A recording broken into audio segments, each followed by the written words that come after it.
میں اس کی گواہی دیتی ہوں۔ السلام علیکم ورحمۃ اللہ۔ سلطان مراد کو ایک رات بڑی گھٹن محسوس ہوئی، لیکن وہ اس کی وجہ نہ جان سکا۔ اس نے اپنے سیکورٹی انچارج کو بلایا۔ بادشاہ کی عادت تھی کہ وہ بھیس بدل کر عوام کی خبر گیری کرتا تھا۔ بولا، چلو کچھ وقت لوگوں میں گزارتے ہیں۔ شہر کے ایک کنارے پر پہنچے تو دیکھا ایک آدمی گرا پڑا ہے۔ بادشاہ نے اسے ہلا کر دیکھا تو مردہ انسان تھا۔ لوگ اس کے پاس سے گزر کر جا رہے تھے۔ بادشاہ نے لوگوں کو آواز دی، ادھر آؤ بھائی۔ لوگ جمع ہو گئے اور وہ بادشاہ کو نہ پہچان سکے۔ پوچھا، کیا بات ہے؟ بادشاہ نے کہا، آدمی مرا پڑا ہے، اس کو کسی نے کیوں نہیں اٹھایا؟ کون ہے یہ اور اس کے گھر والے کہاں ہیں؟ لیکن لوگوں نے کہا، یہ بہت برا اور گنہگار انسان ہے۔ تو سلطان مراد نے کہا، کیا یہ امت محمدیہ میں سے نہیں ہے؟ چلو اس کو اٹھائیں اور اس کے گھر لے چلیں۔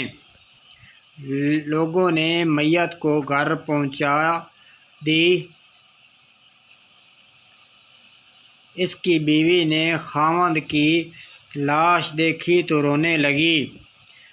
لوگ چلے گئے، بادشاہ اور اس کا سیکورٹی انچارج وہیں رہ گئے۔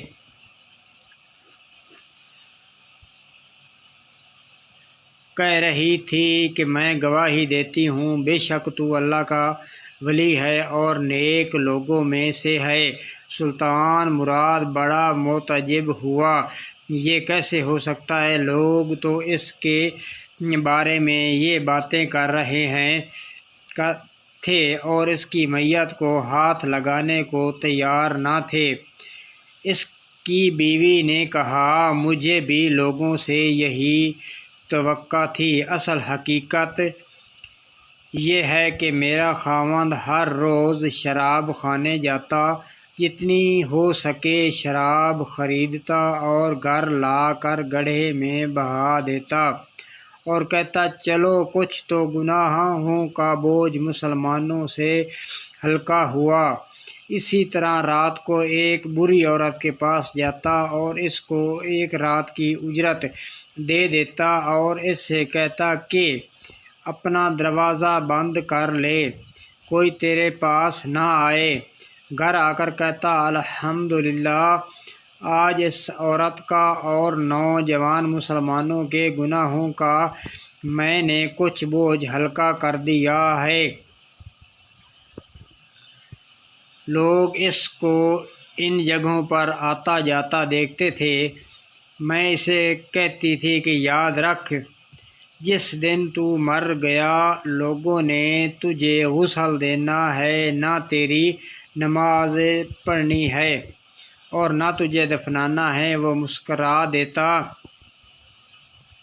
اور مجھ سے کہتا، گھبرا مت، تو دیکھے گی کہ میرا جنازہ وقت کا بادشاہ، علماء اور اولیاء پڑھیں گے۔ یہ سن کر بادشاہ رو پڑا اور کہنے لگا، میں سلطان مراد ہوں، کل ہم اس کو غسل دیں گے، ہم اس کی نماز جنازہ بھی پڑھائیں گے اور اس کی تدفین بھی کروائیں گے۔ چنانچہ اس کا جنازہ بادشاہ، علماء، اولیاء اور کثیر عوام نے پڑھا۔ آج ہم بظاہر کچھ دیکھ کر یا محض دوسروں سے سن کر اہم فیصلے کر بیٹھتے ہیں۔ اگر ہم دوسروں کے دلوں کے بھید جان جائیں تو ہماری زبانیں گونگی ہو جائیں۔ منقول